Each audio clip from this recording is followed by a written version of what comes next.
5 piece Indian crochet আপনারা পেয়ে যাচ্ছেন মাত্র 2600 টাকাতে নিউ মদিনা ক্লথ স্টোরে আসলে। এই ড্রেসগুলোতে কিন্তু আরি কাজ আছে, দেন এখানে সিকোয়েন্সের কাজ আছে, খুবই সুন্দর সুন্দর।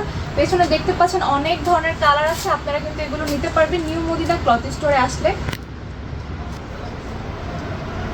আমাদের মেয়েদের মোস্ট ফেভারিট একটা কালার দেখাচ্ছি ইন্ডিয়ান ক্রোশেটের মধ্যে। এটা খুবই সুন্দর একটা মিষ্টি কালার, সামনাসামনি কালারটা অনেক বেশি সুন্দর। ক্যামেরাতে হয়তো বা আপনারা ড্রেসের সৌন্দর্যটা সেভাবে বুঝতে পারেন না, সো এর জন্য আপনাদেরকে অবশ্যই শোরুমটা ভিজিট করতে হবে। আপনারা চলে আসবেন নিউ মদিনা ক্লথ স্টোরে। ইন্ডিয়ান ক্রোশেটের মধ্যে এটা হচ্ছে আরো একটা কালার। এই ড্রেসটা খুবই সুন্দর, খুব সুন্দর একটা ডিজাইন। আপনারা কিন্তু এগুলো পেয়ে যাবেন নিউ মদিনা ক্লথ স্টোরে আসলে। ওনাটা খুবই বড়, আর এই কালারটা সব বয়সের আপুদের জন্য, আন্টিদের জন্য একদম পারফেক্ট।